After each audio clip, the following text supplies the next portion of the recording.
आज की कहानी। बारिश की इन हसीन बूंदों के गिरने के साथ वो पैरों में घुंघरू बांधकर उसका नाचना, क्या हसीन पल थे। इतनी खूबसूरत लगती थी वो। उसे बारिश बहुत पसंद थी और आज भी पसंद होगी। बारिश के साथ उठने वाली मिट्टी की खुशबू फिर से उन दिनों की याद दिला रही है जब हम बरसात के मौसम में सड़क पर यूं ही घूमते हुए घर जाते थे। ये बारिश भी बड़ी अजीब है। लोगों के लिए पानी है और मेरे लिए बरसात इश्क। हम बरसात में कॉलेज से लौटते वक्त चाय ज़रूर पीते थे। चाय उसे बहुत पसंद थी। मई जून की दोपहरी में भी वो चाय पीना पसंद करती थी और जब मैं मना करता था तो बड़े ही नज़ाकत से कहती थी, जनाब आपके लिए सिर्फ चाय होगी, मेरे लिए तो इश्क है। फिर मैं कहता था कि जब चाय से इश्क है तो मैं क्या हूँ। तो वो कहती थी, तुम और मैं तो एक हैं, तो मेरी पसंद तुम्हारी भी पसंद है। और ये बोलकर हंसने लगती थी क्योंकि चाय मुझे कभी पसंद नहीं थी। ये बात वो जानती थी। तुम्हें पता है, जिस दिन हमारी शादी तय हुई उस दिन भी ये बादल ऐसे ही ज़ोर से बरस रहे थे। हमारे साथ इन्होंने भी उस खुशी को महसूस किया था। हमारी शादी की ये फ़ोटो देख रहे हो, रिमी के चेहरे की मुस्कुराहट, ये खुशी हमारी शादी में दस्तक देने वाली बेमौसम बारिश के लिए थी।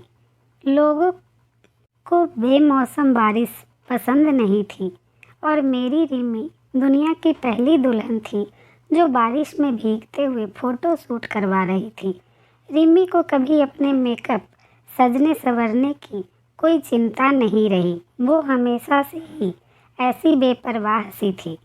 श्याम बोला, सर वो फ़ोटो तो नहीं है इस एल्बम में। आनंद बोला, रिमी बारिश वाली फ़ोटो का एक अलग एल्बम रखना चाहती थी। उसके लिए अलग एल्बम भी बनाई थी। शादी के कुछ दिन बाद ही मुझे अपनी ड्यूटी पर वापस जाना पड़ा। जब यह बात रिमी को पता चली तो वो मुझसे बोली कि तुम्हारा काम भी ना छुट्टी के मामले में बड़ा ख़राब है, लेकिन ठीक है, जाओ, जल्दी आना। सबको बता देना कि तुम्हारे साथ रहने के लिए बरसात में मैंने बुकिंग करा ली है, तो अपनी बारिश तुम यहीं बिताना मेरे साथ। शादी के पहले सावन में मुझे तुम्हारी छुट्टियां गिफ्ट में चाहिए। मैंने मुस्कुराते हुए कहा था, आपका हुक्म सर आँखों पर। तो वो हंसने लगी थी। फिर मानसून आया और बाढ़ के कारण मेरी छुट्टियां कैंसिल हो गई। जब रिमी को यह बात पता चली तो बहुत निराश हुई थी। मैं बाढ़ में फंसे लोगों की जान बचा रहा था। अपनी रिमी को उसका मनचाहा सावन नहीं दे पाया, उसका गिफ्ट उसे नहीं दे पाया। फिर एक हफ्ते बाद पता चला कि रिमी बाहर गई थी। लैंडस्लाइड हुआ और रिमी अपनी कार के साथ नदी में जा गिरी। 2 दिन बाद उसकी लाश मिली। उस दिन ऐसा लगा जैसे मैं मर गया।